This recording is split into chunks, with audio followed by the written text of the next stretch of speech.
রোকন ভাইদের নিয়ে আজকের এই বিশেষ সম্মেলনের সম্মানিত সভাপতি, উলামা বিভাগের সভাপতি জনাব ডক্টর হাবিবুর রহমান, উলামা বিভাগের সম্মানিত দায়িত্বশীল বৃন্দ, বিশেষ অতিথি এবং ইসলামী আন্দোলনের অকুতু ভাই সিফা সালার রোকন ভাইরা, আসসালামু আলাইকুম ওয়া রাহমাতুল্লাহি ওয়া বারাকাতুহু।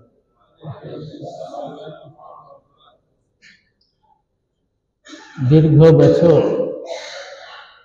বাংলাদেশের অভ্যুদয় হয়েছিল 53 বছর। 53 বছর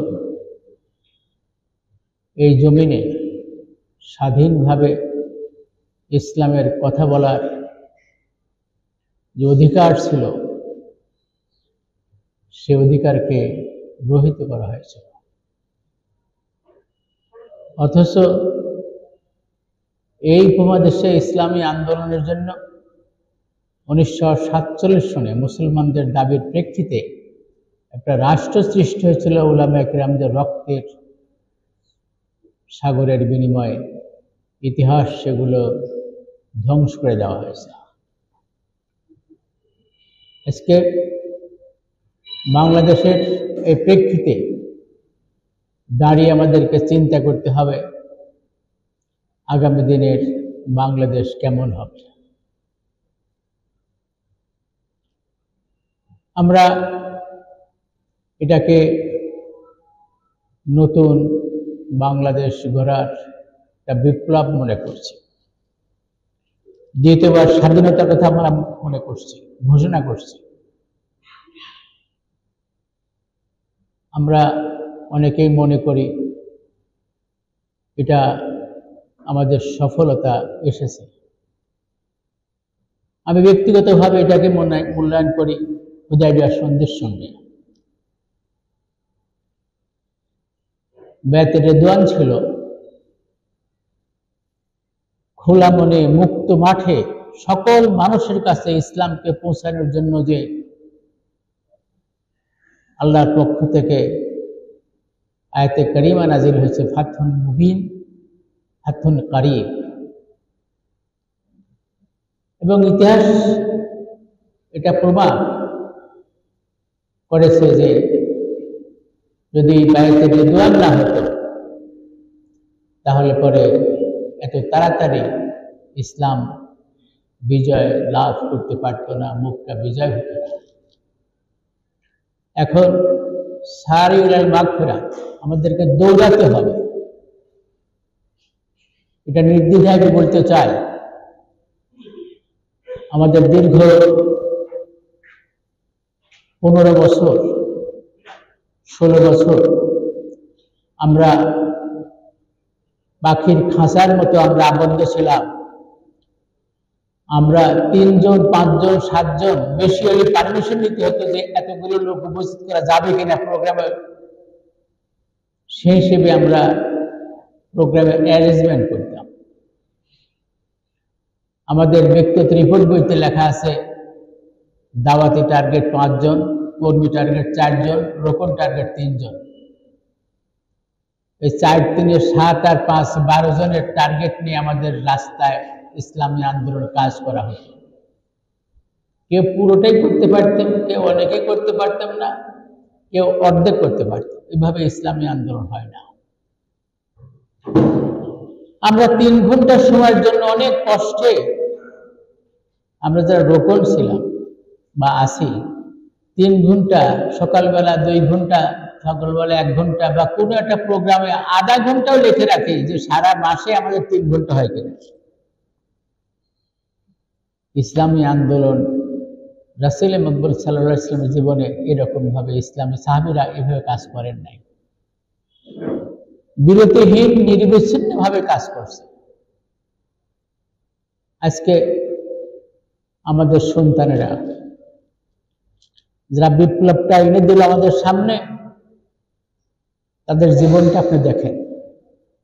বিশ্ববিদ্যালয়ের পড়াশোনা শেষ করে এরা তারাই যাদেরকে বিশ্ববিদ্যালয়ের হলগুলোতে নির্যাতন করা হতো, একটা রুমের মধ্যে বন্দি করে রাখা হতো, আবরারকে হত্যা করা হয়েছে, সিরাজকে মৃত্যু পরে অবস্থায় রেখে গেছে, পুলিশ তাকে সেভ করছে। এরকম অনেক হাজার হাজার ঘটনা দীর্ঘ বছর শিক্ষা প্রতিষ্ঠানে চালু করে রেখেছিল ছাত্রলীগের সন্ত্রাসীরা। পাশাপাশি আওয়ামী লীগের নির্যাতনে মাথায় টুপি দাড়ি রাখা,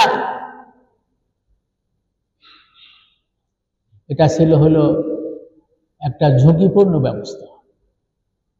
শুধু তাই নয়, আমাদের সমস্ত ভাই যারা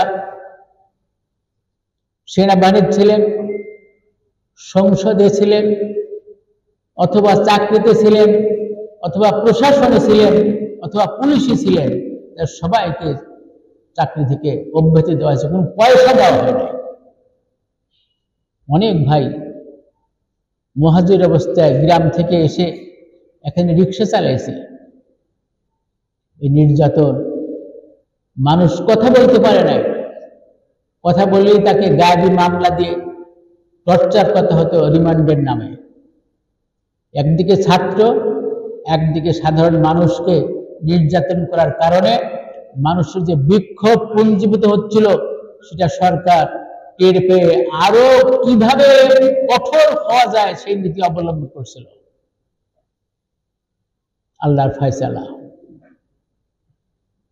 আপনারা জানেন, যখন যাত্রাবাড়ি থেকে মোব আসতেছিল, বন্দুকের ধারে গুলি করা হয়েছে, অনেক লোক মারা গেছে। যমুনা ফিউচার পার্কে ওখানে নরসিংদী থেকে লোক আসছিল, ওখানে গুলি করা হয়েছে, মারা গেছে। উত্তরা থেকে যখন যাচ্ছিল, গাজীপুর থেকে, টঙ্গী থেকে লোক আসছিল, তাদেরকে বাধা দেওয়া হয়েছিল। সাধারণ মানুষ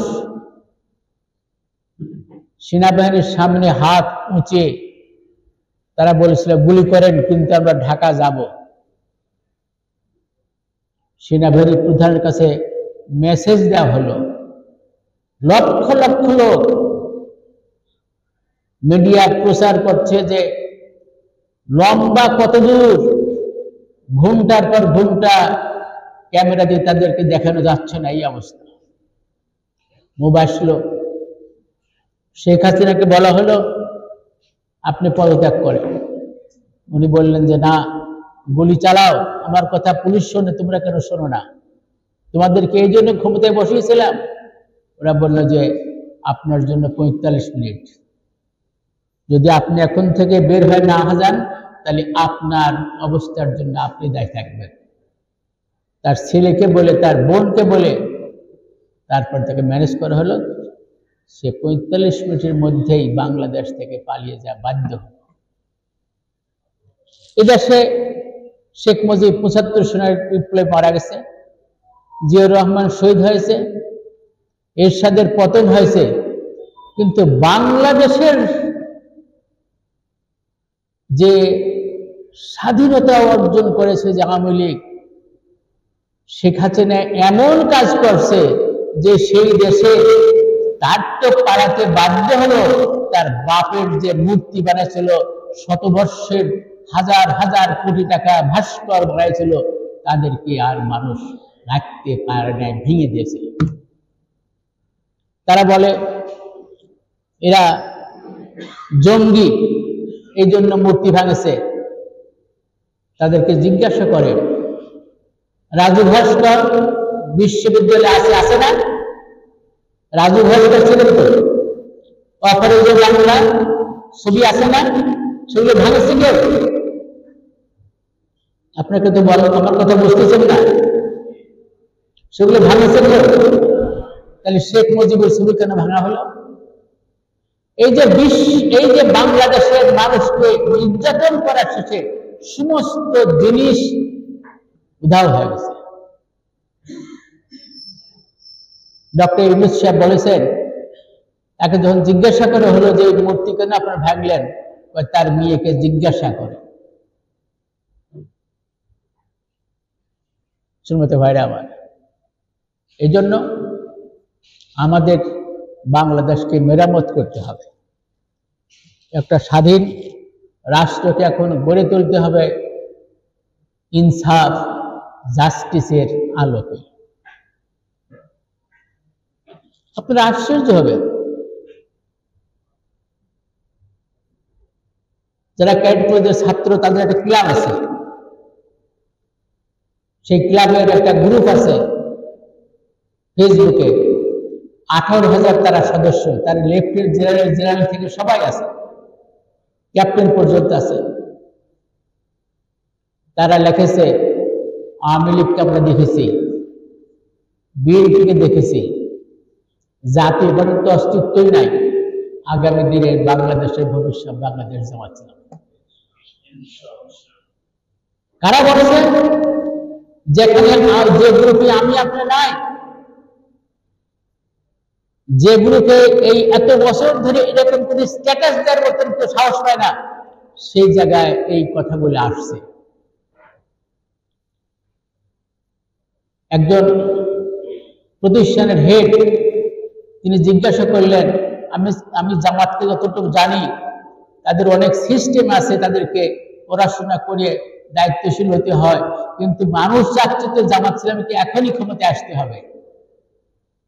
তাকে বলা হলো, আমরা তো 5 বছরের জন্য ক্ষমতায় যাব না, আমরা যখন ক্ষমতায় যাব, লোক তৈরি করে ক্ষমতায় যাব, তখন আমাদের যাওয়াটা কাম টু স্টে, আমরা থাকার জন্য, ইসলামকে বিজয় করে প্রতিষ্ঠা করার জন্য আমরা সেটা থাকবো। সুবহানাল্লাহ, জামাত ইসলাম। এজন্য মানুষের আস্থা আমাদেরকে সৃষ্টি করতে হবে। মানুষের আস্থা কি? আমরা আগে এক কিতাব দো মুলাকাত, আমাদের মধ্যে আমাদের যোগাযোগ হতো, এখন আর আমাদের মধ্যে সীমাবদ্ধ থাকবে না, এবার সাধারণ মানুষের মধ্যে আমাদের সম্পর্ক গড়ে তুলতে হবে। আমাদের সম্পর্কে কাল এক উপদেষ্টা বললেন যে মাদ্রাসার ছাত্ররা হিন্দুদের মন্দির পাহারা দিচ্ছে, এটা আমাদের অর্জন। এটা প্রমাণ করতে হবে, যারা মাথায় টুপি পরে মুখে দাঁড়িয়ে রাখে, যারা তাদেরকে ইগনোর করা হয়, তাদেরকে জঙ্গি বলে ট্যাগ লাগানো হয়, সেই ট্যাগ দিয়ে আর মানুষকে বোকা বানানো যাবে না। কথা বলি রাজাকার, কথাই বলি জামাত শিবির, এই কথা বাংলাদেশের মানুষ আর খায় না। তাহলে কি করতে হবে? আমাদেরকে ওই মানুষের গির্জা, চার্চ, আমাদের ব্যবহারের মাধ্যমে তাদের কাছে আপন করে নিতে হবে। আমাদের মধ্যে কোনো সংখ্যালঘু বা সাম্প্রদায়িক কোনো চেতনা আমাদের মধ্যে থাকবে না, ইনশাল্লাহ, এখনো নাই। দ্বিতীয় কাজ করতে হবে, সামাজিক কাজগুলো আমাদের আছে, সেই সামাজিক কাজগুলোকে মানুষের কাছে ছড়িয়ে দিতে হবে। মানুষের উপরে দাঁড়াতে হবে, যারা আহত হয়েছে, যারা নিহত হয়েছে, যারা ক্রিটিক্যাল অবস্থায়, যারা চিকিৎসাধীন হয়েছে, তাদের পাশে আমাদেরকে দাঁড়াতে হবে, তাদের তালিকাটা সংগ্রহ করতে হবে। আমরা মানবতার সেবায় আছি, স্লোগান দিলে হবে না। আপনি কতজন কাছে গিয়েছেন? আমাদেরকে সবাইকে ডাক্তার শফিক হতে হবে, যে রাত 12টা পর্যন্ত শেষ করে 1 ঘন্টা 2 ঘন্টা তাহাজ্জুদ ক্লাস করে আবার পাগলের মতো সারাদিন ছুটতেছে, আমাদের সবাইকে সেই দায়িত্ব পালন করতে হবে। আল্লাহ রাসূলের সাহাবীরা এইরকমই দায়িত্ব পালন করছে। এজন্য আমাদের সামাজিক কার্যক্রমকে বিস্তীর্ণ করতে হবে। এক্সটেন্ডেড আর বন্ডিং, আমাদের বুনিয়ানো মার্সেজ করতে হবে সাধারণ মানুষের সঙ্গে। আমরা কারা এখনো যদি আমরা প্রকাশ করতে না পারি, তাহলে পরে বিপ্লবকে আমরা লক্ষ্যে উপনীত করতে পারবো না। এটা আমাদের প্রাথমিক বিজয়, এটি চূড়ান্ত নয়।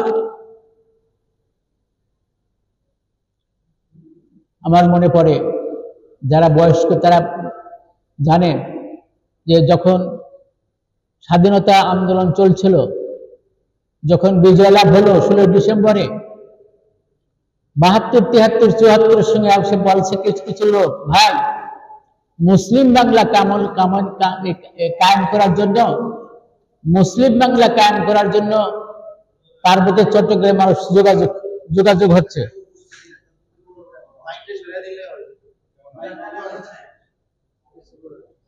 দেখা গেল সে কোথায় মুসলিম লীগ চলে গেছে, মুসলিম বাংলা হয়েছে। আজকে কেউ কেউ স্বপ্ন দেখতেছে 15ই আগস্ট তার বিপ্লব করবে। তুমি পালিয়ে জায়গা খুঁজে পাচ্ছ না, এখন তুমি কোথায় থাকবে, তোমার অস্তিত্ব নাই। বাংলাদেশের ছাত্র আন্দোলনের মাধ্যমে তোমাকে এখন পালাতে বাধ্য করা হয়েছে, আর সেই বাংলাদেশে এসে তুমি আবার নতুন করে রাজত্ব কায়েম করবে, ভুলে যাও সে কথা। বাংলাদেশ শাসন করছো, শোষণ করছো। 97 লক্ষ কোটি টাকা ঋণ করা হয়েছে, আর 96 লক্ষ কালেকশন করা হয়েছে, 96 লক্ষ কোটি টাকা বিদেশে পাচার করা হয়েছে। এই তোমার বাংলাদেশ। বাংলাদেশকে বোঝানোর জন্য আমাদেরকে শিক্ষা দিতে হবে না। আমরা কিভাবে রাষ্ট্র চালাই, 3টি মন্ত্রণালয়ের দায়িত্ব পালন করে 2 জন মন্ত্রী মহোদয় তা প্রমাণ করে দিয়ে গেছে। তৎকালীন প্রাইম মিনিস্টার বলতেন যে একটা মন্ত্রণালয় চালাতে গেলে মাসে মাত্র 22,000 টাকা নিজামী সাহেব আর মুজাহিদ সাহেব খরচ করে, আর আপনারা লক্ষ লক্ষ টাকা মাসে খরচ করেন, কি প্রোডাকশন দেন? সাইফুর রহমান সাহেবকে জিজ্ঞাসা করা হয়েছিল, উনি অর্থমন্ত্রী, যে আপনি মুজাহিদকে এবং নিজামী সাহেবকে এত টাকা অ্যালোকেশন দেন কেন? উনি বললেন এরা কাজ করে, আর ওরা তো টাকা মারার জন্য বাজেট দেয়। তিনি কিন্তু বিএনপির মন্ত্রী ছিলেন।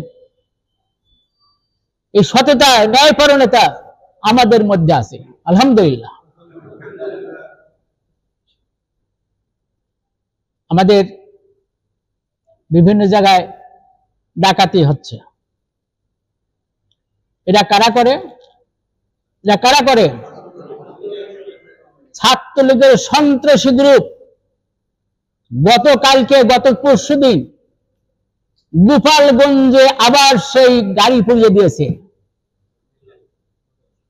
যাদের অভ্যেস হচ্ছে হলো লুটতরাজ করা, সন্ত্রাসী করা, তাদের স্বভাব পরিবর্তন হয় না। মৌলানা সুবহান সাহেব একটা গল্প বলতেন, এক চোর হজে গেছে, তো রাতে তো সিগেল চোর বাসায় ঢুকে সম্পদ নিয়ে চলে যায়, রাত হলে তার আর ঘুম হয় না। 50 জনের গ্রুপই আছে, কাফেলা আছে, তো সারা রাত কি করছে, ঘুম হয় না, এর পুটলা ওর মাথায় দেয়, ওর পুটলা ওর মাথায় দেয়, এইভাবে সারা রাত সেই কাজটা করছে। তো চোর যদি হজে যাওয়ার জন্য নিযুক্ত হয়, তারপর তার স্বভাব যায় না। ওরা যে আগুন ধরা পুড়ায়, মানুষকে মারে, হত্যা করে, এই স্বভাব আওয়ামী লীগের জন্মগত ভাবে এই স্বভাব রয়েছে তাদের। এই জন্য আমরা এই কথা বলে বাহবা নিতে পারবো, কিন্তু রাষ্ট্র পরিচালনা করার জন্য যোগ্যতা দরকার, সেই যোগ্যতা আমাদের অর্জন করতে হবে। এটা বক্তৃতা হয় না, এটা আমল এবং আখলাকে নিতে হবে। এজন্য উলামা মাশায়েখদের কাছে আমার নিবেদন থাকবে সংগঠনের পক্ষ থেকে, প্রত্যেকটি মহল্লায়, আপনাদের কথা শুনে মানুষ, কিন্তু প্রত্যেকটি মহল্লায় মসজিদ আছে, মসজিদে যেখানে খতিব আছেন আপনারা অথবা ইমাম আছেন, তারা সেখানে বক্তব্য রাখার ব্যাপারে পরিষ্কারভাবে মানুষের কাছে আমাদের ইসলামের মেসেজটা পৌঁছানো দরকার। ইসলামের কথা বললে পরে কালকে ইমামতি খতম, খুতবা দিন খতিবকে বাদ দিয়ে দেওয়া হয় না আমাদের সমাজে? এই জিনিসটা এখন চলবে না, এই জিনিসটা চলবে না। যারাই কাজ করবে তাদের ব্যাপারে আমরা অবশ্যই সিদ্ধান্ত নেব। এজন্য প্রত্যেকটি মসজিদে প্রত্যেকটি মহল্লায় আপনাদেরকে স্বাধীনভাবে ইসলামের কথা সাবলীলভাবে বলতে হবে। আপনাদের কথা বিশ্বাস করে, মানুষ বিশ্বাস করে। এই আন্দোলন সৃষ্টি হয়েছে, আপনাদের সেখানে অবদান রয়েছে। দ্বিতীয় আমার কথাটা হলে, আহতদের কথা বলেছিলাম, আহতদের তালিকা করার সঙ্গে সঙ্গে তাদের আর্থিক সহযোগিতা যা করার লাগে আমরা সাপোর্ট দেব ইনশাআল্লাহ। আমির জামাত গিয়েছিলেন আবু সাইদের ওখানে, শহীদ আবু সাইদ, আমরা কিছু টাকা দিয়ে আসছি। এটাই শেষ টাকা দেওয়া না, এই টাকা আরো দেবো আমরা। অনেক ছেলে কাতরাচ্ছে চিকিৎসার অভাবে। আমাদের ভাই পরশুদিন একজন শহীদ হয়ে গেছে, গুলি লাগিয়েছিল, মারা গেছে কালকে। এইভাবে সারা বাংলাদেশে ছাত্র শিবির এবং জামাতের অনেক ভাই এবং ছাড়াও অনেক ছাত্ররা তারা আহত অবস্থায় কাতরাচ্ছে। তাদের পাশে টাকা খরচ করতে হবে, যদি লাগে সংগঠন সেই টাকা সরবরাহ করে ইনশাআল্লাহ। তাদের অসহায় মানুষ খাবার পাচ্ছে না, রিকশাওয়ালা, কাজ নাই, তাদের খোঁজ নিতে হবে, তাদেরকে সহযোগিতা দিতে হবে। তাদের জন্য যতটুকু সম্ভব আমাদের পক্ষ থেকে সাহায্য করতে হবে। এরপর আমরা যারা ইসলামী আন্দোলন মানুষকে দাওয়াত দিই, এটা শুধু মুখে দিতাম, এখন কাজের মাধ্যমে আমাদেরকে দিতে হবে। প্রতিবেশীর হকের কথা আমরা ওয়াজ করতাম, কিন্তু আমি কি প্রতিবেশীর হকের দায়িত্ব পালন করছি? আমাদের করতে হবে। প্রত্যেকটি বাড়িতে, প্রত্যেকটি ঘরে, প্রত্যেকটি দরজায় ইসলামের দাওয়াত পৌঁছাতে হবে। এই বিপ্লবের সূচনা আমাদের ছাত্ররা করছে, তারা নিষ্পাপ। তাদের সঙ্গে আমাদের সম্পর্ক গড়ে তুলতে হবে। সমন্বয় কমিটি হয় 5 সদস্য বিশিষ্ট, প্রত্যেক থানায় আমাদের কমিটি গঠন করতে হবে। সে বিএনপি হোক অথবা অন্য দল হোক অথবা কোনো দল করে না, তাদের সঙ্গে আমাদের পরিচয় হতে হবে। আমি কমিটিতে আছি কিন্তু কারোর সঙ্গে যোগাযোগ নাই। চেনেন কে কে আছে? কয়েকদিন নাম চিনি নেই। মহল্লায় মহল্লায় পাহারা দেওয়ার জন্য লোক তৈরি করা, লোক ডিউটি দিচ্ছে, সেই জায়গায় আমাদেরকে থাকতে হবে। আপনাদের 3 জন থাকেন, কালকে পত্রিকা ছাপা হবে, উলামা কিরামরা এখানে দায়িত্ব পালন করতেছে, আসবে না? এই কাজটা করতে হবে। তাহলে কাজ একটা হলো কি, আহত নিহতদের ক্রিটিক্যাল চিকিৎসা যারা আছে তাদেরকে খোঁজ খবর নেওয়া, আর্থিক সহযোগিতা করা, তাদের সেবা করা, তাদের খাবার পৌঁছানোর ব্যবস্থা করা।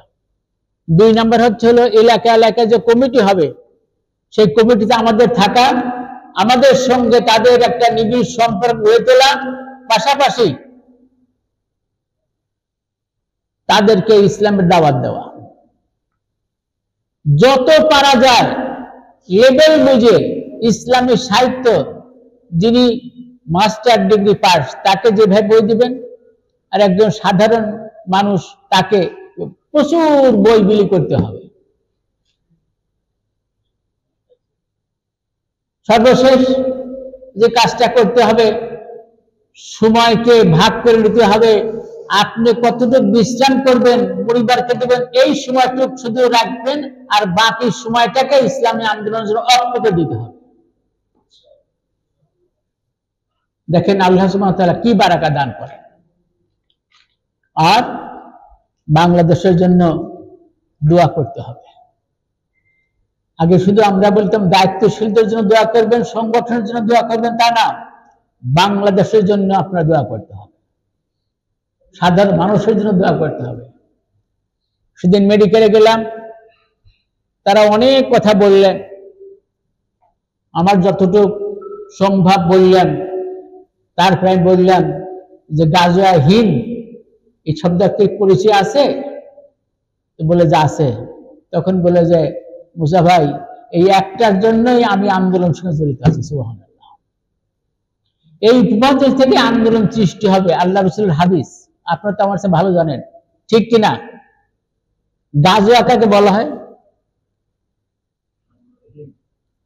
গাজওয়াটা হলো আল্লাহ রসুল যে আন্দোলনে, যে যুদ্ধে নেতৃত্ব দিয়েছেন সরাসরি, আর সারিয়া বলা হয় সাহাবীরা যে যুদ্ধের নেতৃত্ব দিয়েছে।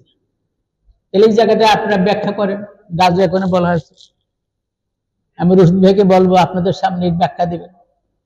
তাহলে এই জায়গা যদি গাজওয়া শব্দটা আল্লাহ রসুল সাল্লাল্লাহু আলাইহি ওয়াসাল্লাম উল্লেখ করেন, তাহলে এই গাজওয়া হিন্দ, এই হিন্দুস্তানের এখান থেকে আন্দোলন সৃষ্টি হবে ইনশাআল্লাহ। আমাদের ভৌগোলিক অবস্থা এমন পর্যায়ে, রোহিঙ্গাদের অবস্থা, সেভেন সিস্টার অবস্থা, আজকে ভারত তার অবস্থা কি করছে, মালদ্বীপ থেকে পাট্টারি গোটাছে।